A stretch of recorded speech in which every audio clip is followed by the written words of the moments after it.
Well, that announcement by General Thomas Quiwonkpa, who was the former commanding general of the Liberian Armed Forces, sent large crowds yesterday morning flocking into the streets of Monrovia in a celebration dance.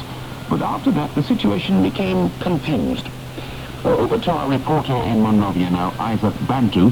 He's been telling us how he spent an unusual day yesterday, starting at 6:30 in the morning.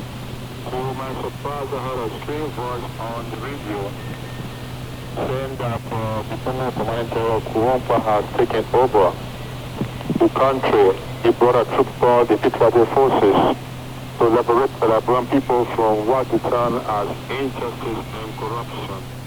The government has been overthrown and do is in hiding.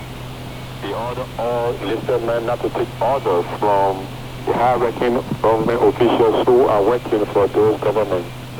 I also listened from a friend of mine when I got in town. There were more than 10,000 people in the streets of my road, jubilating, dancing around, chanting several different slogans and what have you. There were a lot of military guys well dressed up and well armed in various bands moving around, shooting up in the air and what have you. Then a morning press conference called by Mr. Samuel Doe, who took a step on the mansion floor, on the 6th floor of the mansion. We were in a room for communication that has been ransacked. All communication equipment has been broken down. We sat down to within a split second we saw Samuel Doe appearing, well dressed in a common flat with 5 stars right on his left shoulder. He came over there, not smiling, not happy actually, but serious. He appeared before us, gave a short talk that lasted for 5 minutes. He said that a rebel troop headed by former Commanding General Thomas Quiwonkpa attempted a coup to overthrow my government have failed. 10 members of the rebel forces have been killed, 16 captured. And I therefore called upon government officials, Liberian citizens, to be kind and stay at home. Everything is now under my control. Well, by mid-afternoon, Mr. Doe seems to have regained a means of communicating with the Liberian people via the radio station.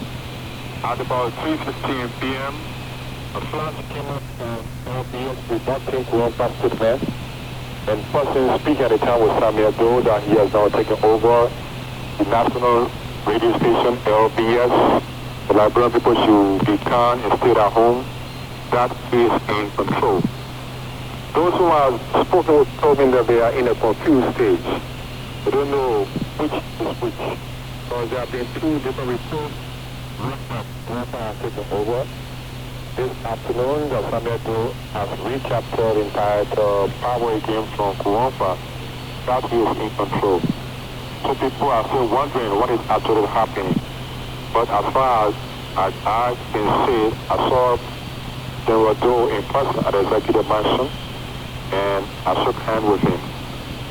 Isaac Bantu on to Network Africa last night from Monrovia. Well, now for the overnight developments in Liberia, here's Neil Curry, who's been piecing together what's been going on. Neil. Well, yes, Hilton, I've been watching developments from here all through the night, and things don't seem to have changed much from what Isaac reported there yesterday evening.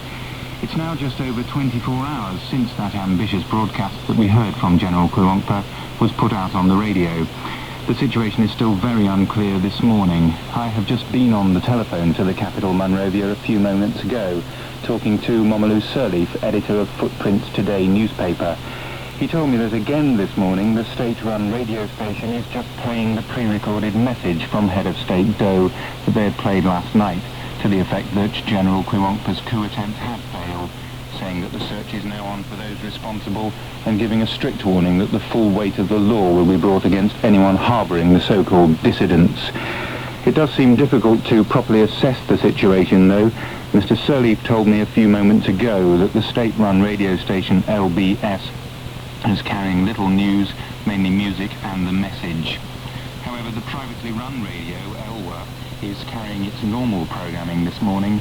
Its news bulletins are leading with the coup attempt, quoting Major General Doe's radio statement that it has failed, but also mentioning the fact that diplomatic sources in Monrovia are remaining cautious in their judgment of the situation, particularly, as nothing has been heard from the coup leaders since yesterday. Mr. Selig did tell me that from his window this morning he couldn't hear any signs of disturbances though, no shooting or anything. In fact, he said he hadn't heard any since early yesterday afternoon. So, I'm afraid, Hilton, the situation is still not really clear, but we will obviously keep watching. Thank you, Neil Corrie.